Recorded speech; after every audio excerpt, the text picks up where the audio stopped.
probably going to use the Heroine make for basically the rest of my life. As you are cleansing your face and when you add a little bit of water, it turns into this more like water liquid that feels really light and fresh on the skin, yet not stripping. Yeah, I'm just gonna straight up say it, but this unfortunately was one of the hardest tinted sunscreens to apply for me personally.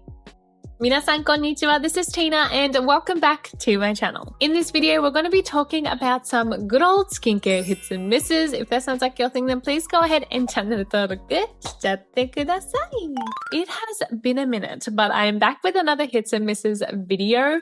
And this time I feel like the hits are like honestly some true gems. I have been using them for quite some time, yet have not had a proper chance to talk about them on my channel. So I thought, why not? They deserve a moment in the spotlight before I practically empty them out. Before we get started, my skin type is dry and dehydrated and I live in a generally drier climate. All right, we're going to start off with cleansers. The first one being the Lagom Cellup Gel to Water Cleanser. So I think you can probably tell whether this is a hit or a miss already from how much I've used. If you do have dry skin like me, I feel like you will absolutely love this cleanser. I talk about it pretty often, but I generally don't use a cleanser in the morning. Usually I do just rinse my face off with some lukewarm water because I don't want to overly cleanse my dry skin. But there are still times where you just want to use a cleanser in the morning. For me, it's times like I've used a really thick moisturizer or some medication at nighttime. If I have pimple patches and they have some sticky residue,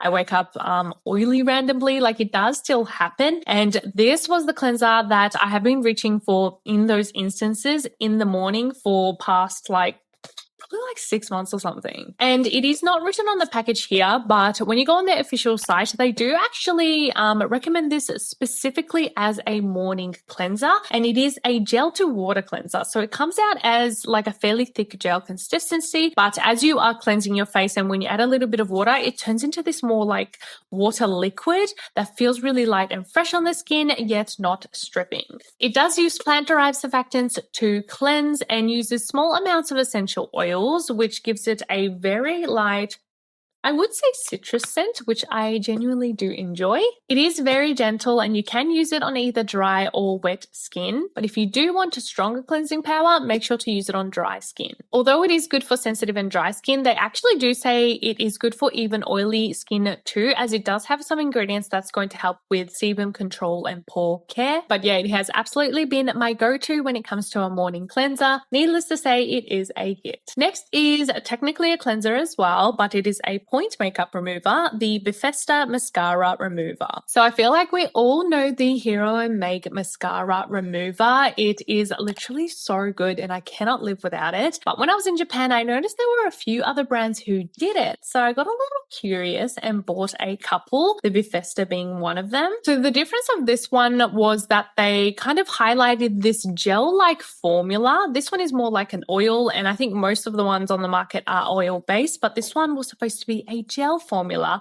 that surun to shun ochi, which basically translates to like slipping off, instant removal, I guess is like the translation. But basically it was saying that it takes an instant to remove even your stubborn waterproof mascara with this gel formula. First of all, with this one, I do feel like the brush is almost too comb-like. Initially, I thought it would be good and it would actually help to coat each individual lash properly. But as I was using it, I realized that especially if you do wear waterproof mascara, sometimes the comb would get like stuck on your lashes and it almost tug at them a little bit, which obviously we do not want. Wasn't the hugest fan of it compared to say the Heroine make, where it is just like rounded. There's no real point to the brush. I thought it would be good, but honestly, even just like brushing onto the lashes, even if you don't get in between each lash, this works fine. Also, the Bifesta one is definitely not shun ochi as they market it. Like it doesn't come off instantly and it actually takes quite some time for the formula to develop or like seep into that waterproof mascara. Usually as soon as I put the remover off, I will move on to my oil cleanser and cleanse the rest of my face while I wait, and then move on to my eyes, and it's like perfect timing. Whereas this, I'll put it on, I'll even wait like a couple of minutes, then move on to my oil cleanser, and still then when I move on to my eyes, I can still feel the hardness of the mascara, meaning that it hasn't melted it all away and I can't kind of remove it easily. So it takes a long time for it to work its magic. And even after fully cleansing, like doing my double cleanse and everything, I will still find residue of mascara. So basically it just doesn't really work 100% well. It uses jojoba macadamia and tsubaki oil as the main oil ingredients, and it is fragrance free. Although honestly, I don't really know why I ever thought to try anything other than the Heroine make when it literally works so well. So yeah, this unfortunately is a miss. I will try to use it up, but once I am done, I'm probably going to use the Heroine make for basically the rest of my life. Next, I do have a toner type product. It is the Nameraka Honpo Micro Lotion Mist. So I saw this in Japan and grabbed it instantly purely off of the fact that it was a aerosol mist, as aerosol ones are just way fine of a mist than those spray type mists. The Curel one has become honestly a solid holy grail over the past year or so. I love that one, and I recently mentioned it in my skincare routine that I do when I'm trying to heal my skin barrier when my skin is really irritated. That one is so nice and gentle. This one is gentle too, but not quite as moisturizing or rich compared to the Curel one. So this one is a really nice light kind of fresh layer of hydration, and when I use it is basically as soon as I step out of the shower. When I bought this and online, it does have like this little like sticker tag that says the first 3 seconds out of the bath is the key. Basically, you want to hydrate your skin within the first 3 seconds before it dries out. And being a dry skin girly, I know the pain. Like I'm sure you do too if you have dry skin. But basically, if I leave my skin to be after I hop out of the shower, it starts to feel so tight. So this was great to do just a really quick spritz, which I'm almost out.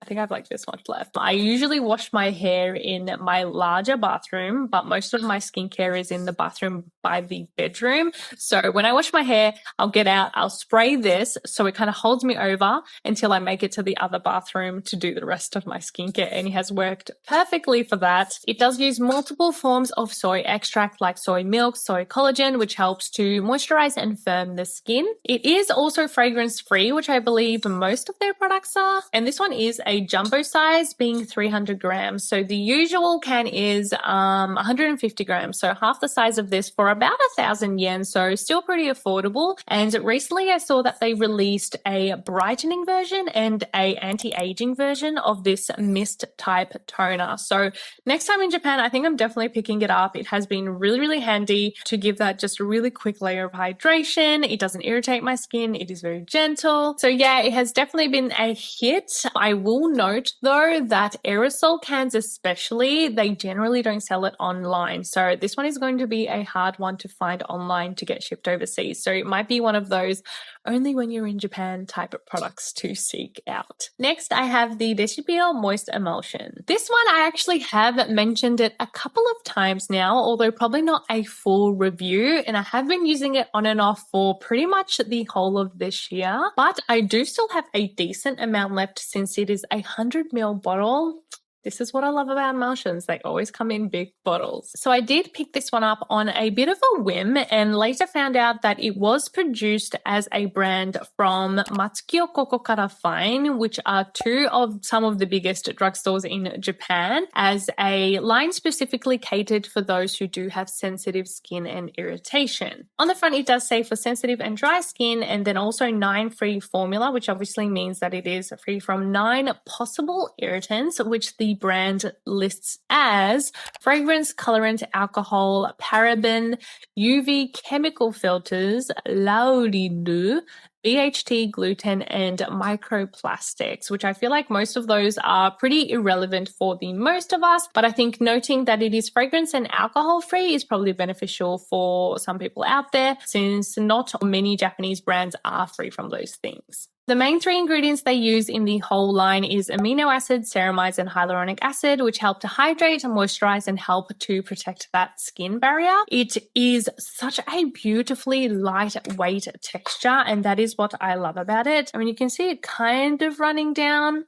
It's not super loose, but as soon as you go to blend it out, I mean, look at that. It is so nice and lightweight, and it feels so silky on the skin. I love using it in the morning. I love using it underneath makeup as a lightweight moisturizer, but it is still enough moisture for even my dry skin. So it has been an absolute go-to in the mornings. It honestly is nothing fancy, but the user experience makes it an absolute gem, and it definitely made me want to try some of their other products. Again, unfortunately, this one is probably going to be quite hard to find online if you do live internationally, but if you are in Japan and looking for a brand that is sensitive skin friendly, I definitely can recommend. Obviously, it has been a hit. Lastly, we have, they call it a moisturizer, but it is an SPF, the Bondi Sands Sunny Days Hydrating SPF 50 Moisturizer. So behind the scenes, I actually have been trying a few Aussie sunscreens because some of you have asked, and I wanted to put together a video of multiple Australian sunscreen reviews.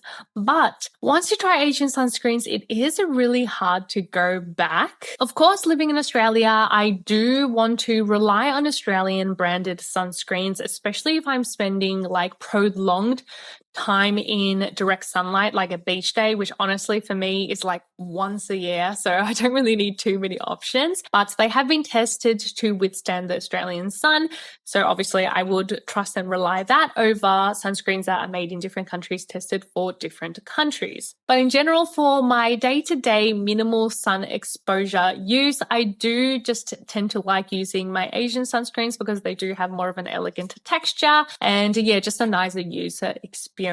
This one is a mineral SPF, which I'm already not the biggest fan of. I just generally prefer chemicals. That is just my personal preference. And it is also tinted, which I feel like can really be hit or miss depending on the color, but also how it applies on the skin. As you can see on my hand, it is not a bad color match for me, but definitely if you did have darker skin tone, I feel like it might show up a little ashy on your skin. But yeah, I'm just going to straight up say it, but this unfortunately was one of the hardest tinted sunscreens to apply for me personally. It was so hard to apply evenly. It peels. The color is like so patchy.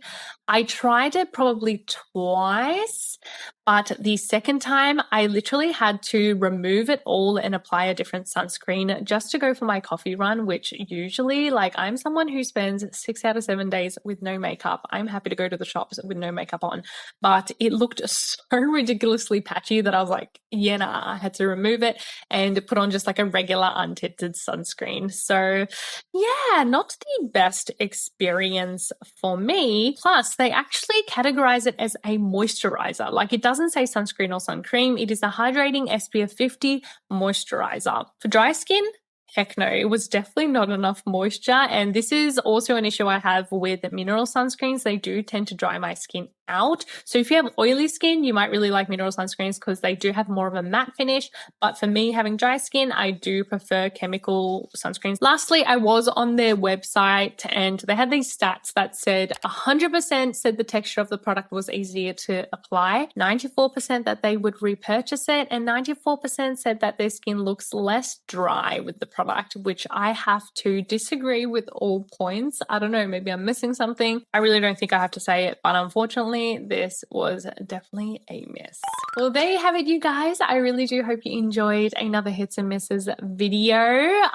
Please let me know if you've tried any of these products and if your thoughts are different to mine. I'm always so curious because, again, skincare is something that is so personal, and even if 99 people like it, the 100th person might not like it or it might not work for them, and you never know until you try it yourself. So yeah, please let me know if you've had any experience with these specific products. As always, if you do have another moment to spare, I would love it if you checked out another one of my videos here. And yeah, I'm going to see you in the next video. Bye. Mwah.